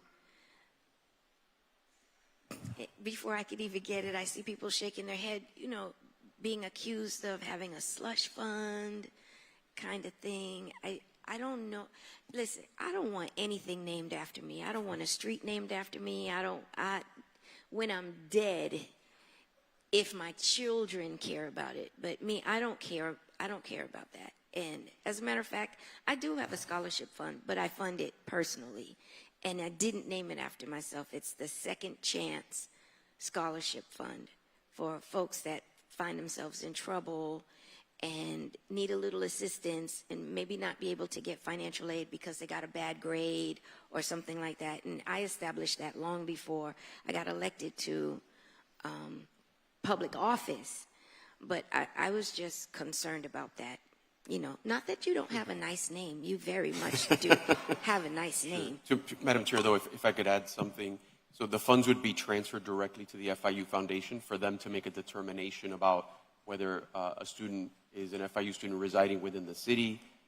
The idea is to give out $31,000 scholarships that are need-based, and the funds come from this office. I didn't want to presume that everybody else would like to contribute funds from their offices and create a citywide pot. I mean, if you all would like to, that's fine, but I didn't want to make that a presumption. But the funds are not distributed by my office per se. They are given to the FIU Foundation. They make a determination. We have several scholarship funds that go to FIU.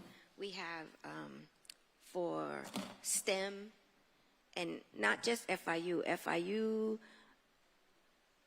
University of Miami, Florida Memorial University, Miami-Dade College. We have a couple of scholarships that are available. I just wanted to ask that question.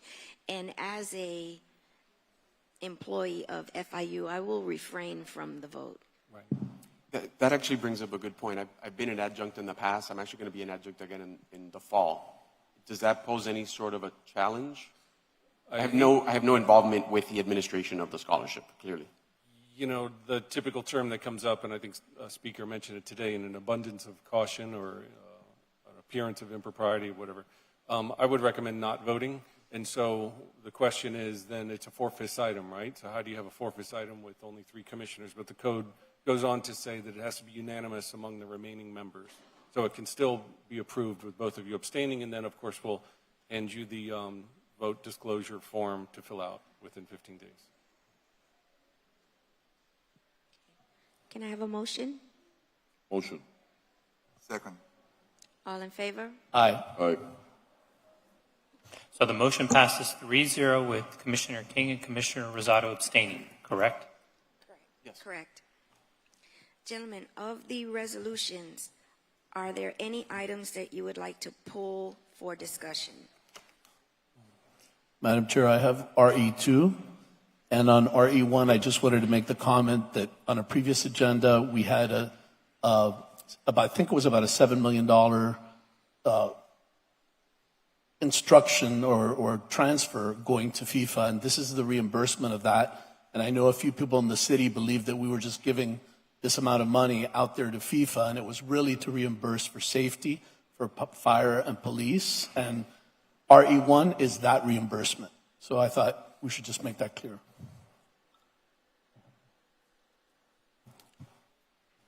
Okay, so I'd like to be a co-sponsor on the bicycle master plan. I'm filling up the air in my bicycle. I think I've said this a lot. During the pandemic, I'm riding my bicycle, flip over because the car is about to run me over. I flip over the handlebars, I break my right hand, and ever since I've been terrified to ride my bike. But now, with this new bicycle master plan and making space for bicyclists, I am going to get back on my bicycle. I used to ride to work. Before I was elected, I would ride to work. I love riding my bicycle. And I'm so excited to be able to get back on the road with my bicycle and join you guys in getting cars off the street. So thank you for that. Madam Chair, on that item, I wanted to take a moment of personal privilege as possible. Director Santana, just wanted to say thank you for the level of engagement that we've had on this item. This was brought up many months back, and we had many folks from the community reach out, so thank you for really including the community on this. Folks have a lot of passion about this and a lot of very detailed thoughts, and I know you all have worked closely to accommodate as many of the comments and requests as possible. And Madam Chair, we're discussing this item now then? We're pulling it, RE2? No, I'm done. Okay, so I was pulling RE2. With the bicycle plan? Yeah. Oh, okay. Go ahead. No, and actually I had asked Director Santana if you could kind of just explain that so the public would understand how, the number of projects, the timeline, things like that. Absolutely. Good morning, Madam Chair, Commissioners, Madam Mayor. Juvenal Santana, Director for the Department of Resilience and Public Works. So we have been working on bringing this to resolution and adoption since late last year. It was a bicycle master plan that had kind of been put on hold for some time, and we dusted it off, and last year was the right time to bring it back. We got some additional direction to seek additional public input and make sure that our priorities were aligning with the desires of the community. And as part of that, there was basically a number of 10 projects. So it was basically put in as an offer, like look at being able to prioritize 10 projects and seeing what our ability is to be able to complete them within the next 5 years. So we received over 300 public additional comments. We had a public meeting here in Chambers. And through that public input and looking at priorities that we had as far as ongoing projects and projects that we thought would be able to be fit in within that window of 5 years, obviously everything's subject to being able to have that money there. And actually, we also were able to align with the Vision Zero. As part of that priority, we also found overlaps in some projects that helped us prioritize what those projects would look like, and being able to implement connection points, which was very important, is being able to use the infrastructure that we have to create connections. And we were able to find those opportunities, and some of them were really on a cost-effective basis. Some of the projects are actually going to be more expensive, but that just happens in normal infrastructure when we put these projects together. So yes, there's a list of priority projects. We're folding them into our capital plan over the next 5 years and looking for opportunities, both funding them through the city and through grant opportunities. And again, some of that Safe Streets for All are these projects, and we're already working on them. We have projects that are going into construction within the next couple of years, so we look forward to that. No, I also wanted to thank you for your work. I think it's great. I think we did get a lot of community input. I think it made everything better. I was also happy to see that the TPO, I think it's Safe Streets plan, where it shows where there were deaths actually involved with those kinds of accidents and micromobility with pedestrians, and also serious injuries were also considered. So I think that's all really good. I want to commend you for your work as well. All right, thank you. Absolutely. Any other questions? Thank you. Madam Chair, before I forget, I'd like to give a directive to the city manager for that investigation to happen, that there can't be this kind of targeting through the police department. And there is something on the books that this kind of thing cannot happen. And it was actually done by Commissioner Carollo, I don't know how many years ago. So I'd like to give you a directive to give the chief, so he doesn't forget, to have a thorough investigation, because I consider this targeting at the gentleman that was trying out to be my sergeant at arms, and targeting at me. Thank you. Thank you. Thank you.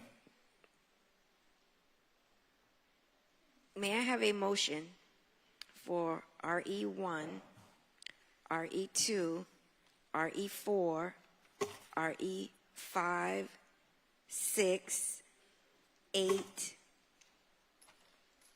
9, 11, 9, was referred. 12, and 13. So move. Chair. I have a motion and a second. All in Chair, favor? Chair, my apologies. Briefly, so for RE2 will be amended pursuant to a substitution memo dated May 26, 2026, in addition to adding Exhibit A as attached and incorporated in the body of the legislation. RE6. It's my understanding that there may be some proposed floor amendments, Mr. City Attorney? Yes, there's a substitution that basically in Section 5 limits the amount of time that the noise waivers will go through. So I can read them off, Commissioner, if you want. Saturday, June 13, it would be 12 a.m. Tuesday, June 16, 12 a.m. Friday, June 19, 12 a.m. Tuesday, June 23, 1 a.m. Thursday, June 25, 1 a.m. Saturday, June 27, 1 a.m. Monday, June 29, 12 a.m. Tuesday, June 30, 12 a.m. Saturday, 12 a.m. It was previously written that they would all go to 2 a.m. and it's been modified downward so that there's less disruption to the neighborhood. And that's if the matches go that long to begin with. But yeah, at least we're cutting back on all that. Great. Thank you. And so my apologies, Chair, I interrupted you, so I didn't get a motion in a second that includes the amended amendments for RE2 and RE6. Who was the? You need to know who was the? It was Commissioner Escalona. I second him. And Commissioner Cabello was the second. Thank you, Chair. All in favor? Aye. Aye. Motion carries. With RE2 and RE6 as amended. Yes. And you show me a sponsor as RE2. Yes, ma'am. Good job. Okay, Mr. City Attorney, would you please read for the record the titles of our second reading items? Yes, Madam Chair. Second reading item, SR1, an ordinance of the Miami City Commission amending Chapter 2, Article 4 of the Code of the City of Miami, Florida as amended, City Code titled Administration Departments to create Division 18, Sections 2-598 through 2-610 to establish the City of Miami Department of Human Services Department, providing for the department's purpose, appointment of director, establishing department divisions, functions and duties of the department, containing a severability clause, and providing for an effective date. SR2, second reading ordinance, an ordinance of the Miami City Commission amending Chapter 54, Article 6 of the Code of the City of Miami as amended, titled Streets and Sidewalks, Sidewalk and Street Cafes, to provide for certain establishments the use of sidewalk in the Flagler Specialty District, containing a severability clause and providing for an immediate effective date. And SR3, second reading ordinance, an ordinance of the Miami City Commission amending Chapter 38, Article 1 of the Code of the City of Miami, Florida as amended, titled Parks and Recreation in General, by creating Section 38-42, titled Naming of Silver Bluff Dog Park, to provide for the naming of the property consisting of approximately 5,250 square feet located at 2201 Southwest 26th Street, Miami, Florida as Silver Bluff Dog Park, further directing the city manager to take any and all actions necessary to effectuate the name of the park, containing a severability clause, and providing for an immediate effective date. That concludes the SR, the second reading items. Motion. Second. For all of them? Yep. My gosh, you guys. Unless somebody has a, Fast. Okay. No one has a comment for SR 1, 2, or 3? No.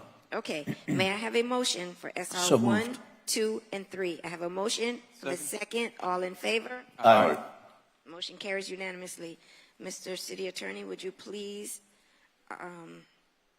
read the first reading ordinances? It's only two for the record. Thank you, Madam Chair.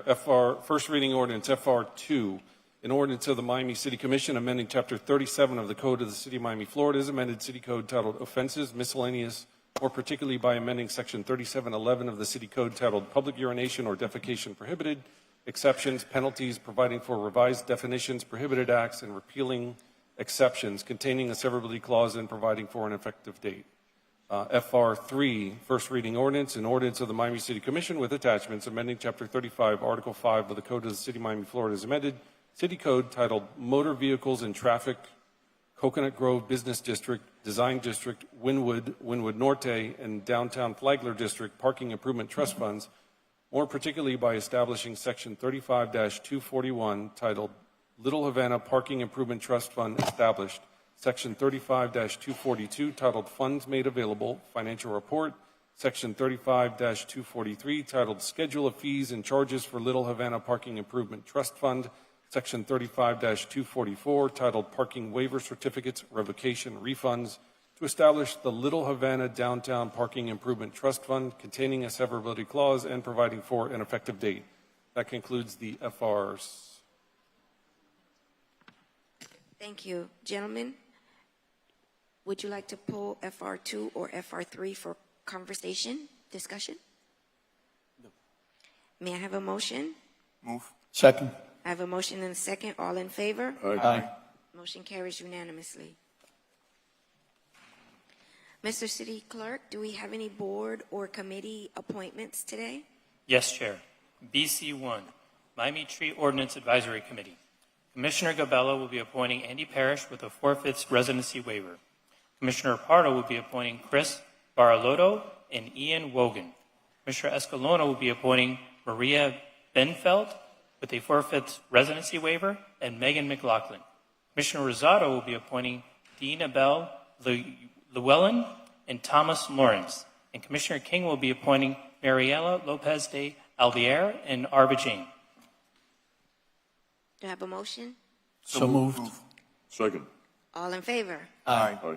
Motion carries unanimously. Save our trees. And Chair PC2, General Employees and Sanitation Employees Retirement Trust.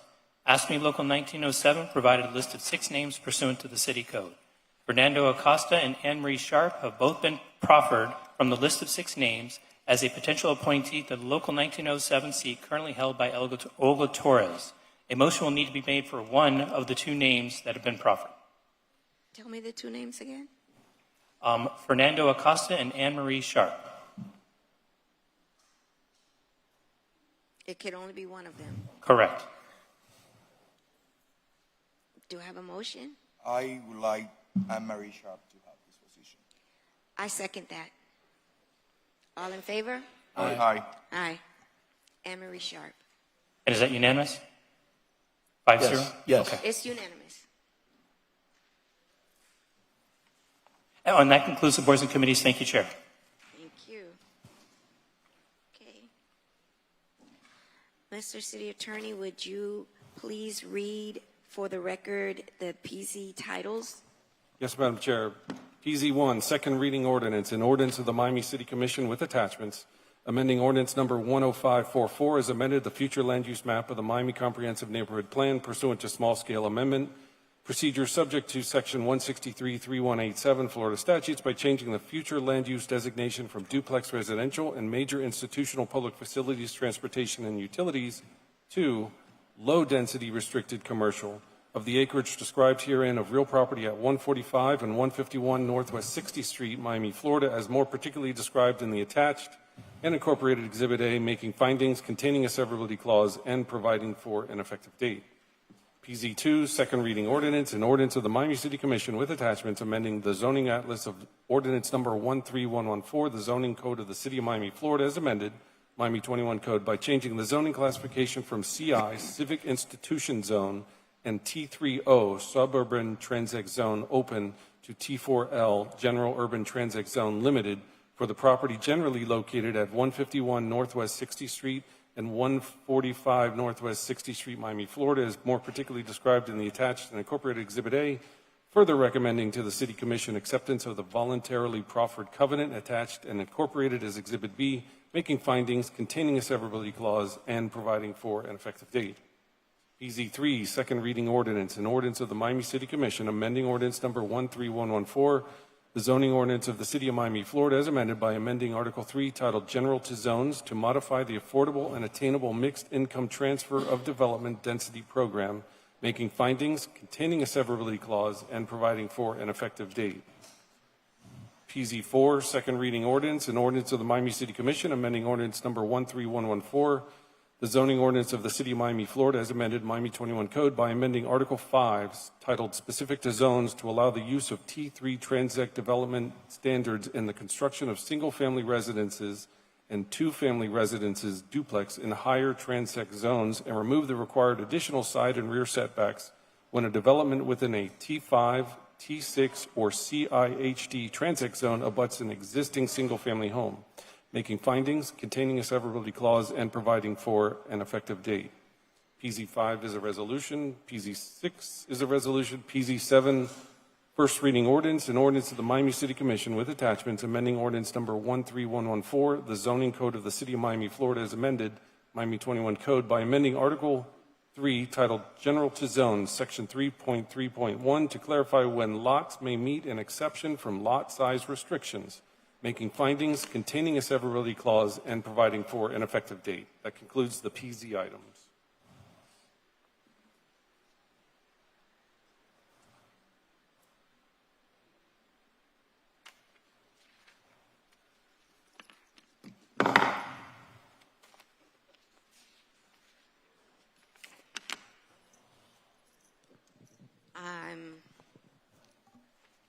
I need to pull PZ 1 and 2.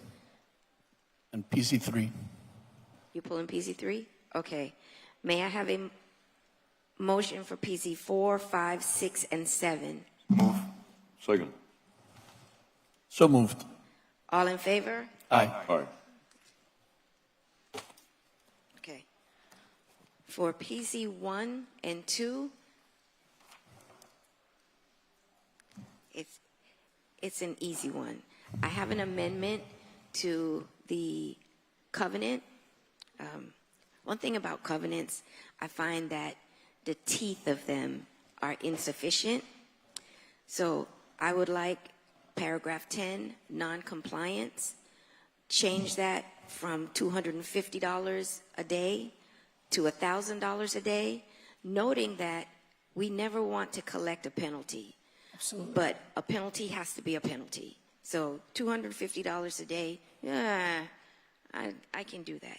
But it's $1,000 a day.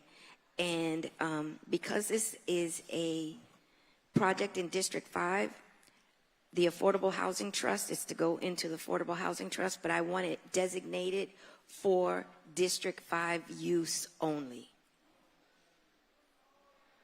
Chairwoman, that's acceptable, and I would encourage the city to review their boilerplate template because that language is from the city. And I'm sorry because I'm looking at this while my head All was good. down a bit. I'm reading it. It's going to be a great project. We talked about that. We've worked on this, but in the community benefits are fantastic. But in terms of the teeth of it, I'd like that to be $1,000 a day, and any money that is gotten because of noncompliance would go specifically for District 5 affordable housing and or improvements. Can we make that amendment on the floor? To the covenant? Yes, I've That's accepted a it. voluntarily proffered covenant, so as long as they accept it and we'll do it. Okay. I'll work with Ms. Ketterer on that language. She's reviewing it on behalf of the city attorney. Okay, so there I'm ready to move. May I have a motion for PZ 1 and 2? Motion. I have a motion and a second. All in favor? Aye. Thank Thank you. And Chair, just for the record, PZ1 passes as is and PZ2 passes as amended. As amended. And Commissioner Pardo, you pull PZ 3? Yes, on PC3, I'd like this to go as is, not with the substitution. I have no problem with that. Motion. Second. That's what we passed before. Correct. Yes. Just making sure. And the PZAP passed. And just let's be clear that takes out historic districts. And it takes out NCDs. the NCDs. It takes out everything that we agreed upon. I'm not sure. And the 500-foot buffer from Right. single-family I'm not sure residential how- or T3. I'm not sure how we got a substitution. We get it when you guys get it. I didn't get it before you got it either. So thank you for that. Do I have a motion? Motion. Second? All in favor? Aye. Aye. Motion carries unanimously, And again, that's as is. as is. And that shall conclude the Before City you, of Madam Miami Mayor, Commission meeting. Chairwoman, sorry, before we conclude, City Attorney, I would like to request a shade meeting in regards of Ball and Chain and Joe Arroyo. Okay, so we'll read the notice at the June, Yeah, the first meeting in June for the second meeting of June is when the shade meeting will take place. Okay. thank you. We'll do that. Hey, whoa, hang on.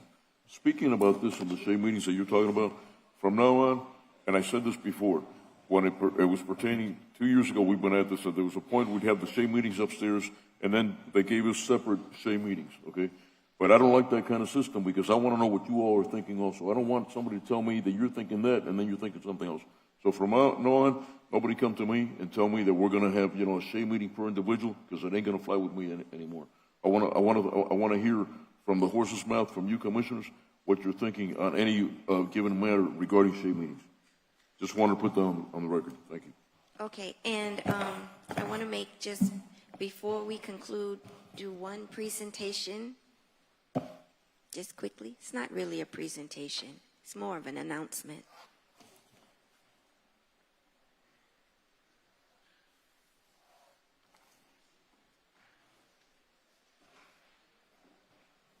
Please, everyone join me for full moon yoga at Legion Park on Sunday, May 31st. It's the blue moon. It's free. Come out drinking the energy of the full moon and get some good yoga in. All of my colleagues, I hope to see you at full moon yoga. You're coming? We'll go. Okay, Commissioner Gabella. Papi Chulo. I'm too serious. My character doesn't allow it.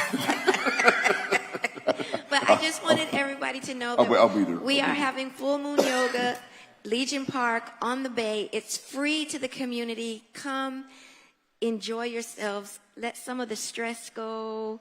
Get some good energy and movement. It's good for our mental health.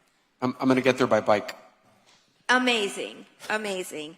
And now that shall conclude the City of Miami Commission meeting for May 28, 2026. We are going to jump into our CRA meetings. We have two, the Omni CRA and the Southeast Overtown Park West CRA meeting as soon as... Which meeting would you like to begin with? Let's do the Southeast Overtown Park West CRA meeting first. Just a moment, Chair. You need some stretch.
Pardo, we're good to go. We're good to go. Great.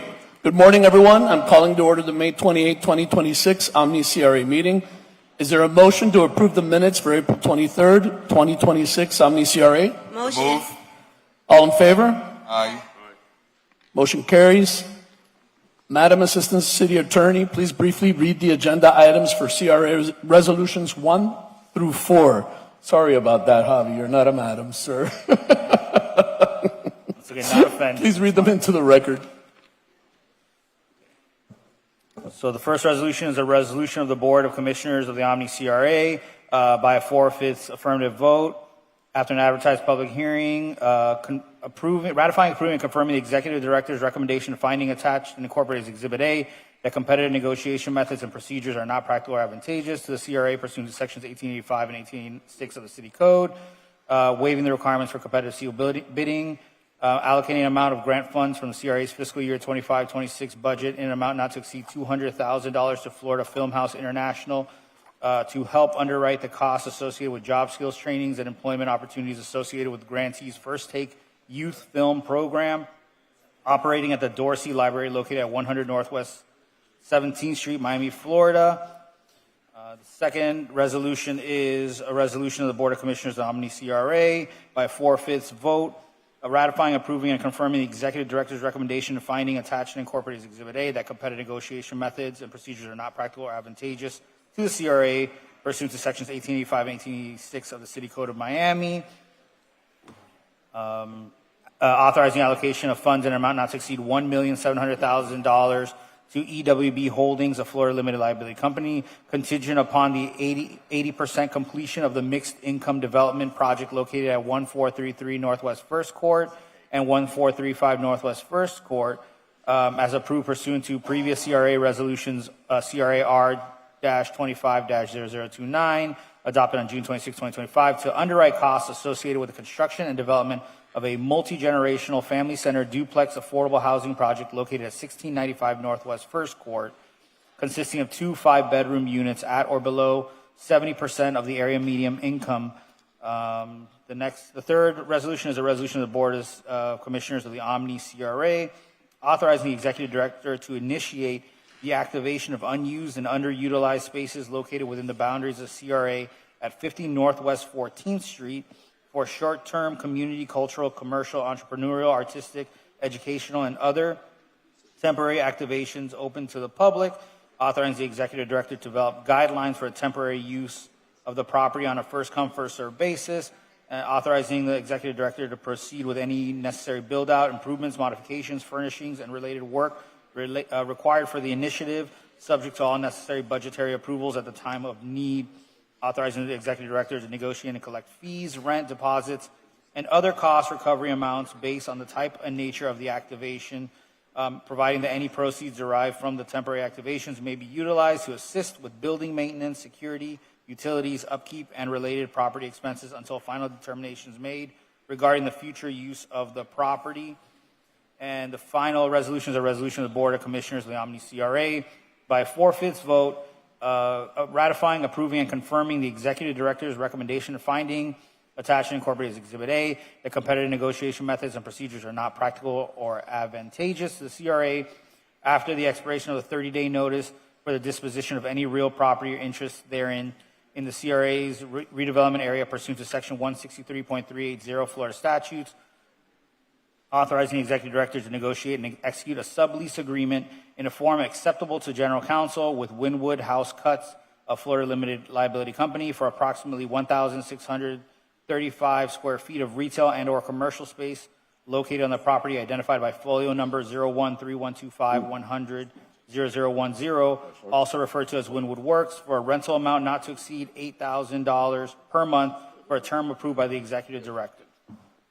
Thank you. The public comment period is now open for all items, all resolutions on today's agenda.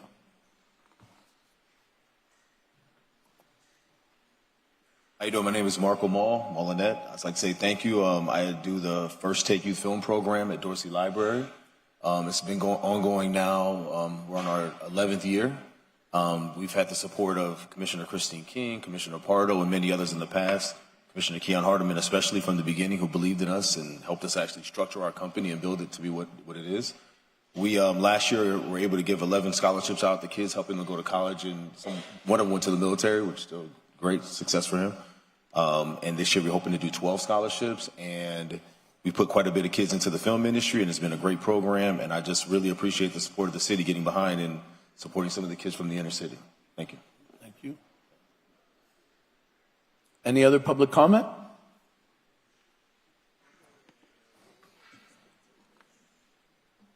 Mr. Chairman, thank you. Bobby Sanchez with the Florida Grand Opera. I'd like to congratulate the board and the executive director on the item with the MIC. It's been a long time coming. As many of you have known and met with us and our organization over the years, we've been really looking for short-term space in the area. That is the area that we operate in, and any type of assistance that we could receive in the short term to make sure that we have the ability to operate nearby our home, which is the Adrian Arts Center, will be greatly appreciated, and we look forward to working with all of you and working with the executive director, and hopefully it'll be a great benefit to the community in sustaining a very great cultural environment there. Thank you very much. Thank you. Sir? Good morning, everyone. My name is Ramon Valentin, and I am the owner of Wynwood House Cots LLC. I want to take a moment to sincerely thank you for taking my business into consideration and helping making it a reality for our Wynwood community. But today I'm standing here to thank you for something bigger and more meaningful than my business. I wanted to thank you for all the affordable housing that you are bringing together to our city. A year and a half ago, I had my mom and my dad at the hospital at the same time. And besides the medical challenges that I was facing, I was also going through a situation that I couldn't afford a 3-bedroom apartment for us. I immediately started looking for help. I reached out to you, Damian, via Instagram, and you advised me to contact your office, where I find out more in depth about the Wynwood work communities in Wynwood. I immediately put my mom's name in the lottery, and she was the #1 winner for a 30% AMI apartment. Wow. We're talking about $680 for a 1-bedroom. My father and my mom had a place to call home. Unfortunately, my father is no longer with us. However, on behalf of my mother and my late father, and the 120 families that live in Wynwood, I wanted to thank you all for the great job that you are doing, bringing more affordable housing to our city, who's really needed. And we are deeply grateful for that. Thank you so much to all of you. Thank you. Is there any other public comment? Second.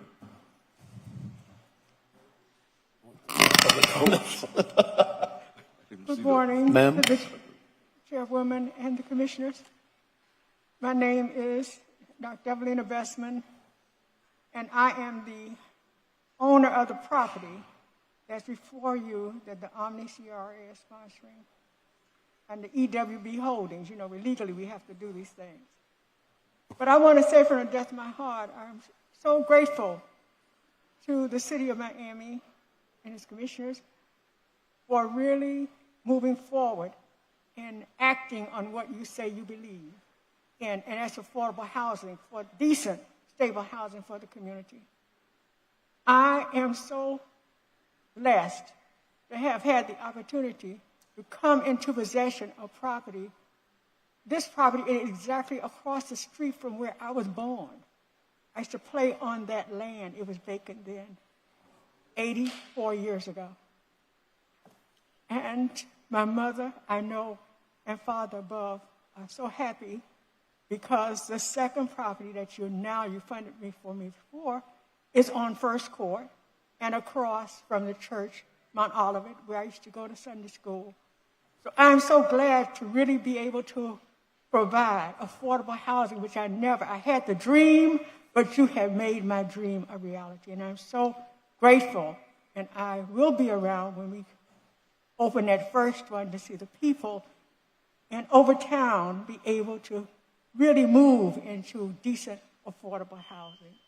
So I want to thank you from the depth of my heart and my family for your kind consideration of this resolution. We're the ones who need to thank you, Mrs. Bestman. Thank you. Thank you. Is there any other public comment? Facing no further public comment, the public comment period is now closed. Is there any discussion on items 1 through 4? Motion? Second. All right. All those in favor? Aye. Aye. Motion carries. And that's it. The meeting's adjourned. Thank you very much.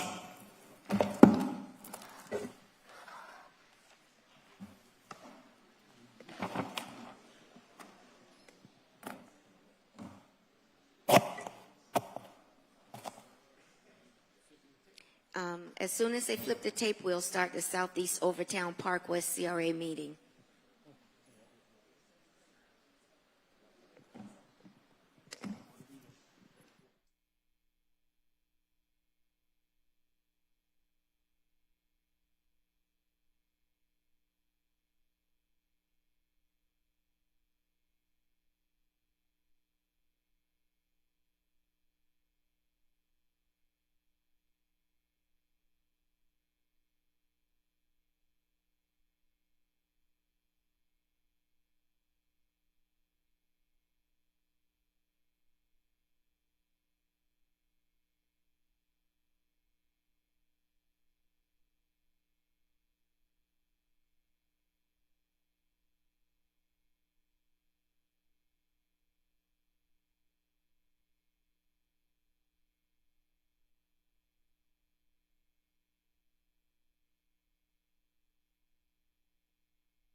We are going to begin the Southeast Overtown Park West CRA meeting for May 28th, 2026. Good afternoon, all. I am your chair, Christine King. We are going to have our attorney read the items for the record. Thank you, Madam Chair. First resolution is a resolution of the Board of Commissioners of the Southeast Overtown Park West CRA authorizing a grant in amount not to exceed $75,000 to the Liberty City Community Revitalization Trust to underwrite costs associated with the 2026 Youth Employment Program, which provides employability and financial management skills to low-income and at-risk youth. Authorizing the executive director to disperse funds at his discretion on a reimbursement basis directly to vendors upon presentation of invoices and satisfactory documentation, subject to availability of funding from account number 100519201088300000000. Other grants and aids, non-TIF revenue fund, and further authorizing the executive director to negotiate and execute an agreement. CRA resolution number 2 is a resolution of the board of the SEOPW CRA by a 4/5 affirmative vote, ratifying, approving, and confirming the executive director's recommendation, finding attached and incorporated herein as Exhibit A, that competitive negotiation methods and procedures are not practicable or advantageous pursuant to sections 1885 and 1886 of the Code of the City of Miami, Florida, and waiving said procedures, awarding a grant in an amount not to exceed $1,092,600 to St. John Institutional Missionary Baptist Church to underwrite costs for urgent repair and rehabilitation in accordance with the 40-year recertification requirements at 1328 Northwest 3rd Avenue, authorizing the executive director to disperse funds at his discretion on a reimbursement basis or directly to vendors upon presentation of invoices and satisfactory documentation, subject to the availability of funding from the accounts listed herein, and authorizing the executive director to negotiate any and all documents necessary, all in forms acceptable to council. And the third item is a resolution of the SEOPW CRA Board of Commissioners by a 4/5 affirmative vote, ratifying, approving, and confirming the executive director's recommendation of finding attached and incorporated as Exhibit A that competitive negotiation methods and procedures are not practicable or advantageous pursuant to sections 1885 and 1886 of the Code of the City of Miami, Florida, awarding a grant in an amount not to exceed $1,500,000 to Marcus Samuelson Development Group to offset project build-out costs for the adapted reuse and redevelopment of the historic Clyde Killens Pool Hall located at 920 Northwest 2nd Avenue, authorizing the executive director to disperse funds at his discretion on a reimbursement basis or directly to vendors upon presentation of invoices and satisfactory documentation, subject to the availability of funding from the accounts listed herein, further authorizing the executive director to negotiate and execute any and all documents necessary, all in forms acceptable to council. Thank you. Is there anyone? Motion. Is there anyone here that would like to speak on any items before us? Public comment.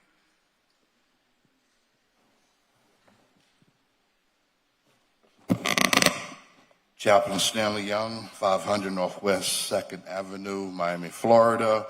I'm speaking on number one, youth employment. That's the way to go. I hope each commissioner grab a hold of this and run with it. We need to start our youth out in the business world right by teaching them certain ethics that they would need to continue in a corporate manner. So I'm 100% for youth employment. I support it. Let's do it. This is how you fight crime. This is how you fight illiteracy. This is how you fight a lot of social ills in our community, by getting our youth involved in the business world right. Thank you. God bless. Thank you. Good morning. Good morning, Chairman King and the Commission. My name is Ron Frazier. I'm a retired architect and urban planner, and I've been a volunteer consultant to the church for this renovation. I've helped them select the architect to bring the project back up to state, as well as the contractor. One of my responsibilities was to review the cost, help them through the certification process, and to make sure that everything got back on track. So I'm only here to tell you that I'm in support of this project, but also to answer any other questions that you may have. We put together a pretty thorough report analyzing the situation and what have you. So that's about it. Thank you. Thank you. Is anyone else here that would like to speak on behalf of any of the items before us? Seeing none, public comment period is now closed. May I have a motion to approve the minutes for the April 23rd, 2026 meeting? So moved. All in favor? Aye. May I have a motion to approve RE1, RE2, and RE3? So move. Second. All in favor? Aye. Motion carries unanimously. Thank you all for your advocacy. This shall now conclude the Southeast Overtown Park West CRA meeting for May 28th, 2026.